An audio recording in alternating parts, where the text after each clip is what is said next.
Bonjour à tous et bienvenue dans cette vidéo. Aujourd'hui le sujet, la livraison des Sukhoi 35 à l'Iran. Les Russes récupèrent les Sukhoi 35 initialement fabriqués pour l'Égypte et vont les livrer à l'Iran, ce qui va avoir un énorme impact sur les capacités aériennes de l'armée de l'air iranienne, leur donner la possibilité de devenir Fox Tree Shooter, tireur de missiles, tir et oubli, et cela a un impact sur les forces de la région. Ce que je vous propose dans cette vidéo, c'est tout simplement de commencer par nous intéresser à l'armée de l'air iranienne, puis au Sukhoi 35, et ensuite je vous livre mon analyse, mes two cents comme on dit, sachant que j'ai quelques heures de vol à longer la côte iranienne, donc je vais vous dire, d'un point de vue occidental également, ce que cela peut engendrer. Je vous rassure, spoiler alert, ce n'est pas un game changer comme on peut dire, mais cela va vraiment changer le rapport de force dans la région. On en parle juste après la présentation de notre partenaire sur cette vidéo. Et aujourd'hui, notre partenaire, vous le connaissez, il nous accompagne depuis longtemps, c'est NordVPN. NordVPN qui a inventé la téléportation. Téléportation qui peut être très utile si vous devez acheter un billet d'avion ou réserver un hôtel ou même aller dans un grand parc d'attractions. Il s'avère que, fonction du pays d'où vous vous connectez, les tarifs peuvent varier. Et avec NordVPN, vous pouvez décider de commander depuis l'Amérique du Sud, de commander depuis l'Afrique, de commander depuis où vous voulez en Asie ou n'importe où sur le monde. C'est absolument possible. Ça permet également d'accéder à du contenu différent sur différentes plateformes de streaming, par exemple. Mais si vous voyagez beaucoup, NordVPN vous aide également d'un point de vue sécurité. Lors des connexions sur des Wi-Fi, mais également va vous aider au quotidien sur la protection de vos mots de passe. Il y a un concept sur lequel ils aident qui est très intéressant, qui est celui du Dark Web Monitor. Le Dark Web Monitor, qu'est-ce que c'est ? Ils ont des systèmes qui permettent de surveiller vos identifiants sur le Dark Web et s'ils sont mis en vente, s'il y a eu une fuite de données et que vos mots de passe sont maintenant disponibles à l'achat, vous allez être informé, ce qui va vous permettre de changer vos mots de passe. Et pourquoi pas d'utiliser dans ce cas-là NordPass qui va vous aider à générer des mots de passe particuliers ou des mots de passe un peu tordus, comme ça personne ne va y penser pour vous, mais également surtout de les protéger. Et donc c'est pour ça que je vous dis que NordVPN vous veut du bien. Dans tous les cas, si vous suivez le lien qui est juste en dessous, vous avez droit à un mois gratuit. Et si vous allez sur des offres un peu plus longues, 1 an, 2 ans, il y a des offres exceptionnelles en cours. N'hésitez pas à aller jeter un coup d'œil. Dans tous les cas, vous ne prenez pas de risque. C'est 30 jours satisfaits ou remboursés. Donc je peux que vous encourager à vous armer face à la menace. Allez, sur safe.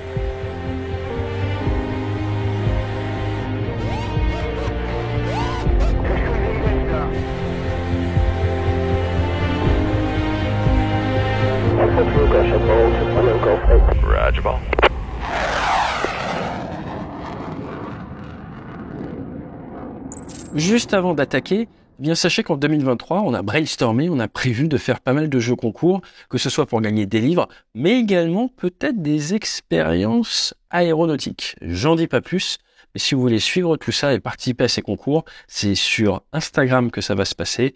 Vous avez le lien en dessous dans nos réseaux sociaux. Attachez sur Insta. Allez, on attaque.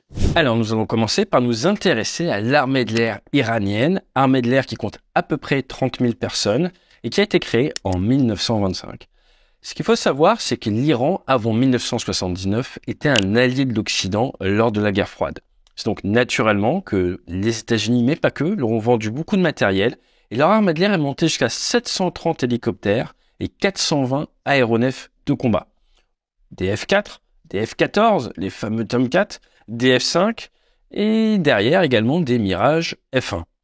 En 1979 a eu lieu la révolution islamique. Il y a eu un changement de pouvoir suite à une révolution et là, l'ambiance a beaucoup changé, surtout après une prise d'otage dans l'ambassade américaine à Téhéran, prise d'otage qui a vu des Américains, 55 pour être précis, retenus en otage. Ils ont été retenus en otage pendant plus de 444 jours. C'était du 4 novembre 1979 au 20 janvier 1981. Et là, les tensions se sont vraiment exacerbées avec les États-Unis. États-Unis qui ont essayé d'envoyer une mission qui s'appelle la mission Serre d'Aigle avec des C-130, avec des hélicoptères pour récupérer, avec des Navy Seals et tout, pour récupérer leurs prisonniers. Mais ça s'est soldé par un échec. Si ça vous intéresse qu'on creuse cette opération, N'hésitez pas à me le dire dans les commentaires. Il y a eu 8 décès, 4 personnels américains blessés.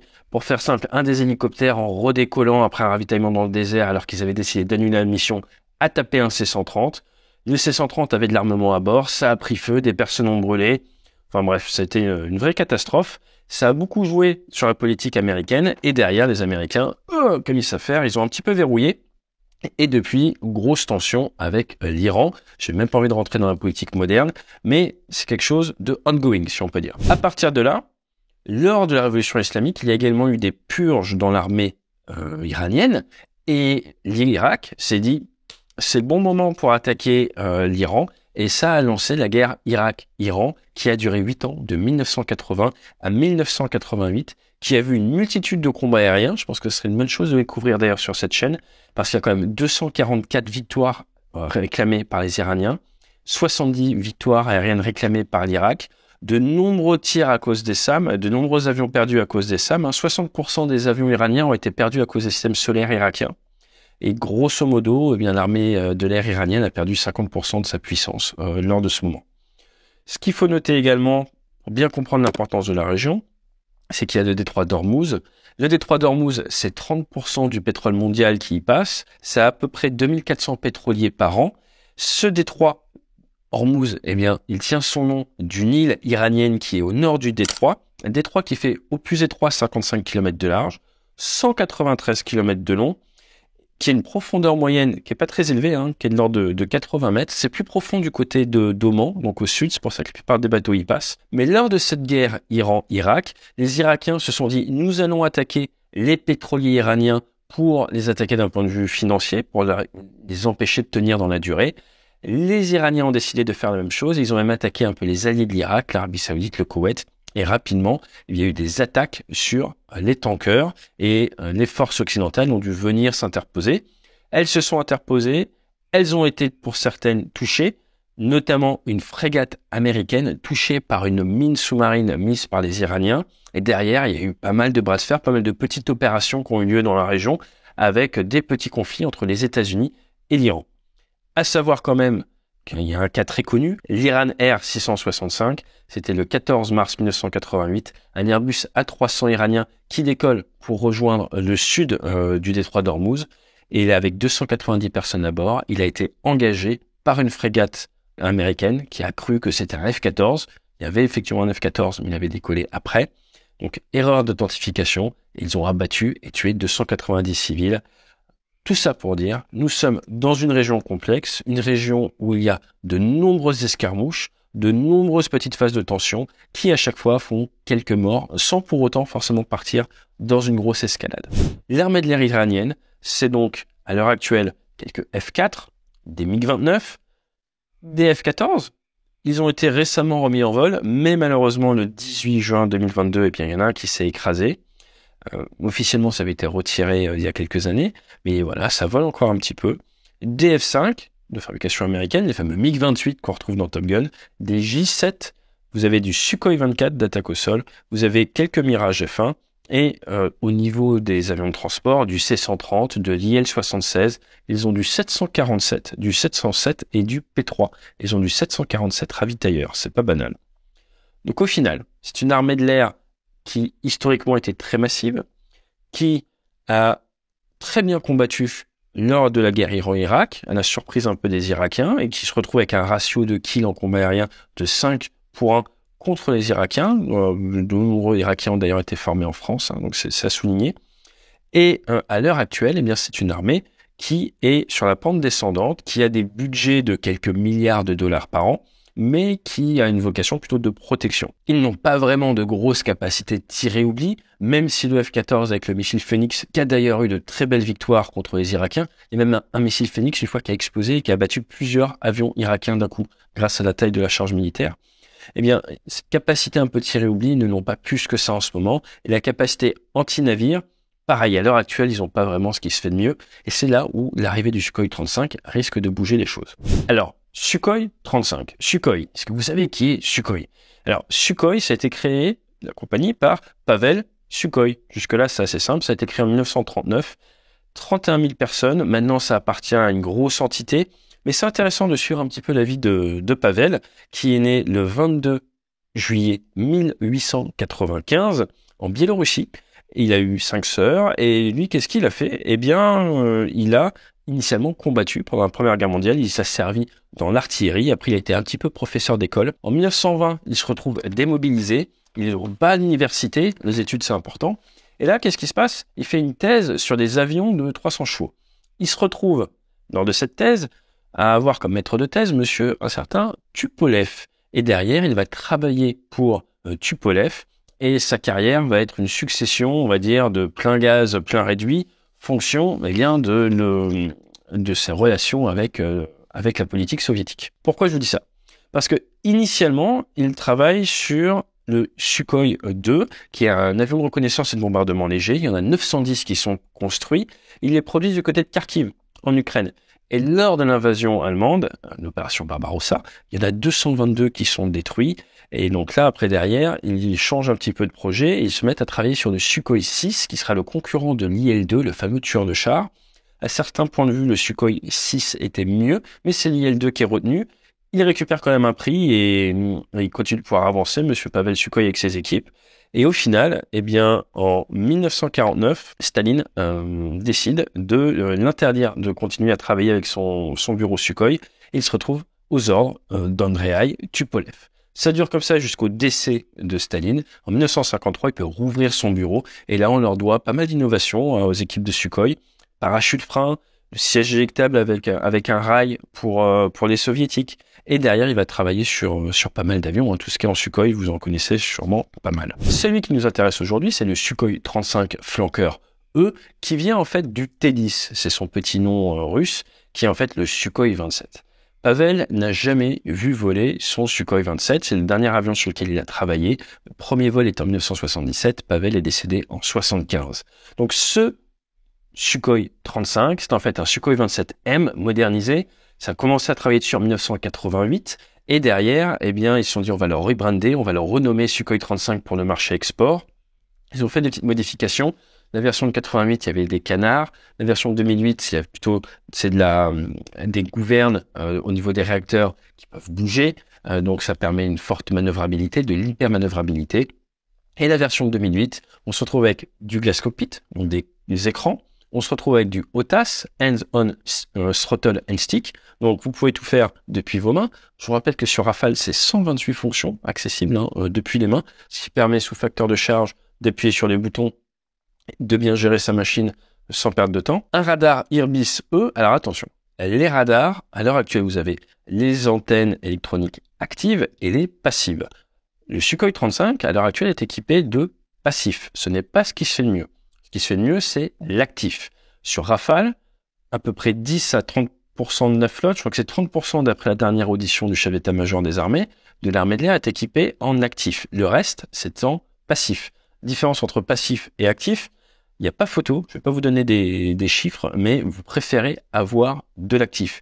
Maintenant, quand on dit que 30% de la flotte de l'armée de l'air a de l'actif, ce qu'il faut savoir, c'est que par exemple une patrouille de 4, même si vous avez un seul radar actif, ça va vous permettre de faire deux types de stratégies. Vous pouvez garder votre Rafale qui a de l'actif plus en arrière, il va illuminer la zone et il va donner par liaison de données plein d'informations à ses camarades avec des antennes passives qui, pour le coup, peuvent les garder allumées, voire même les éteindre parce qu'ils ont des super infos et du coup, ils sont plus discrets d'un point de vue guerre électronique.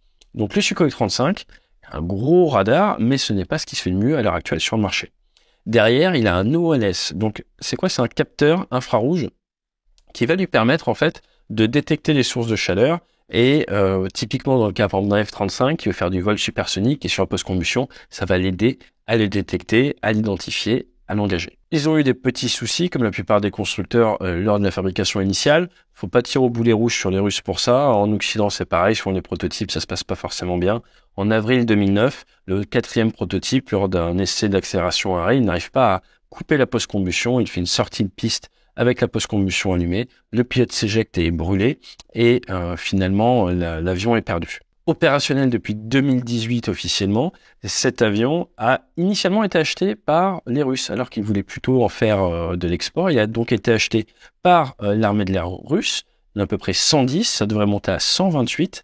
Et à côté, il a été proposé à l'export, notamment les Chinois, qui en ont acheté une petite trentaine, et l'Égypte devait en acheter.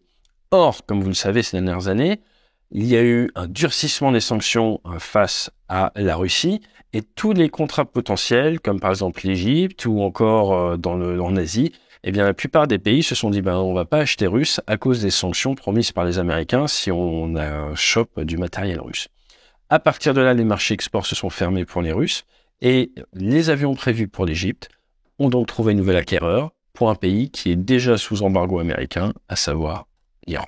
Notre Sukhoi 35, il peut monter à près de 35 tonnes, c'est ce qui est énorme, un Rafale c'est 24 tonnes 5, 11 tonnes 5 de Kérou en interne, c'est énorme, un Rafale c'est 4 tonnes 7.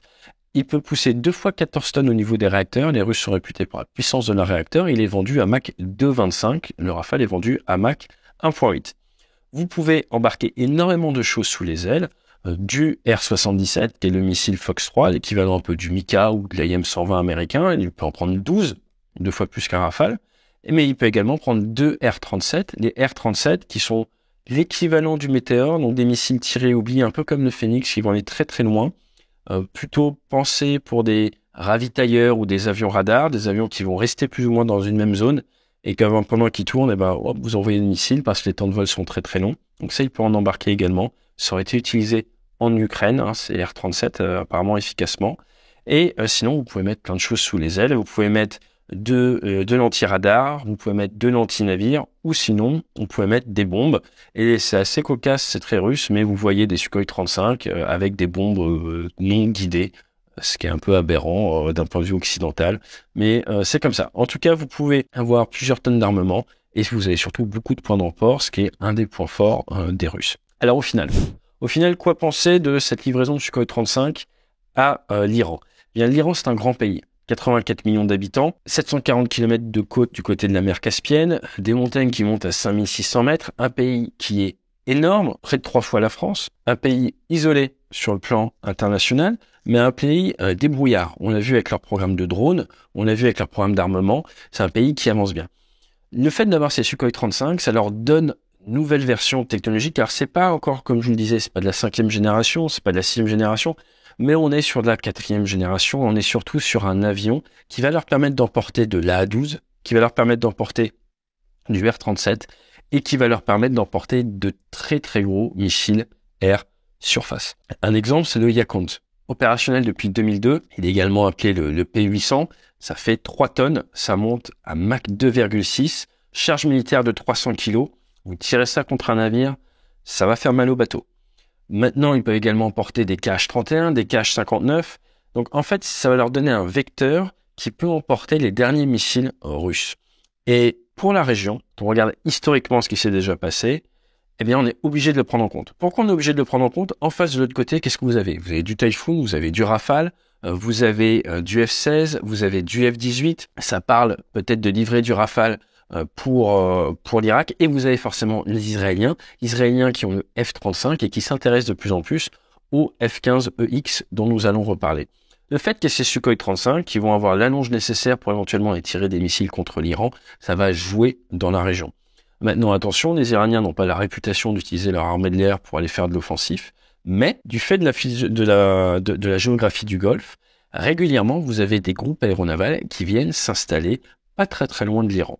Et personnellement, j'ai dû assurer la protection d'un porte-avions américain à quelques dizaines de kilomètres des côtes iraniennes lors d'une situation de prise d'otage de marins américains, et ça peut aller très très vite.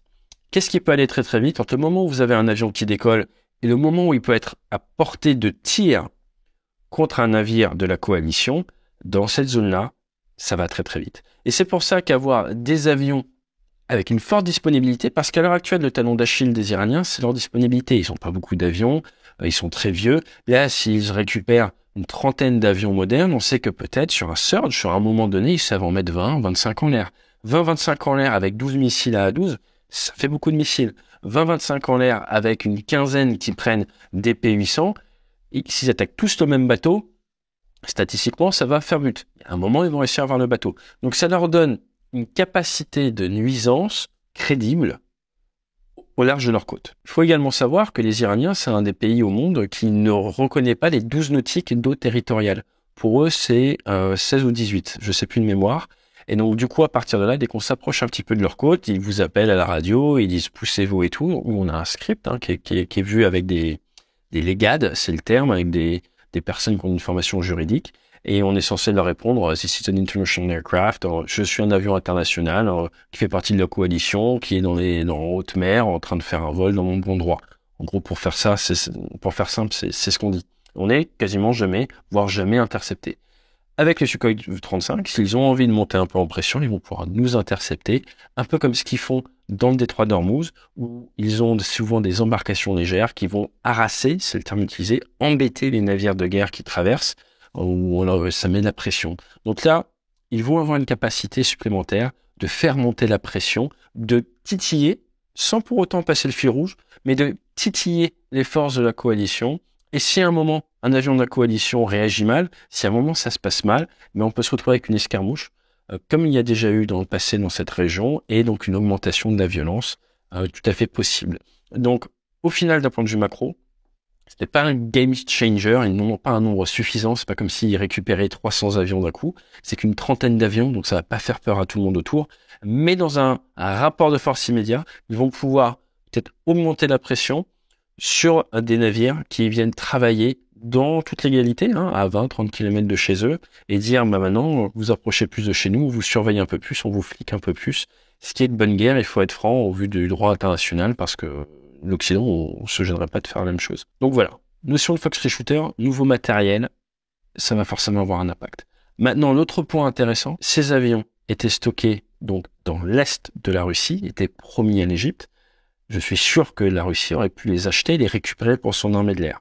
À l'heure actuelle, un Sukhoi 35 a été perdu en Ukraine d'après les sources ouvertes. Peut-être deux, mais un sûr. Ce qui n'est pas beaucoup. Ce qu'il faut bien voir, c'est que si les Russes laissent tous ces avions tout prêts partir sur un marché export, c'est qu'ils doivent se dire qu'ils n'en ont pas besoin, à court ou moyen terme, sur le front ukrainien, ce qui permet de se rendre compte que les Russes estiment que soit l'arme aérienne n'est pas nécessaire à l'instant T ou dans les prochaines années sur le front ukrainien parce qu'ils ont assez de stock ou parce que ça fait pas assez d'impact.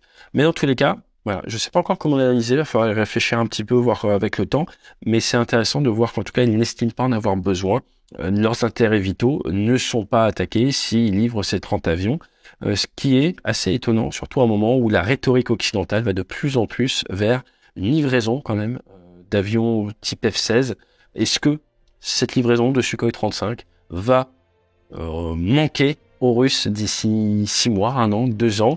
Eh bien, ça fera peut-être l'objet d'un débriefing dans quelques mois, mais en tout cas, voilà, on y aura réfléchi en début 2023. Je vous souhaite une excellente semaine, fly safe, et à très vite.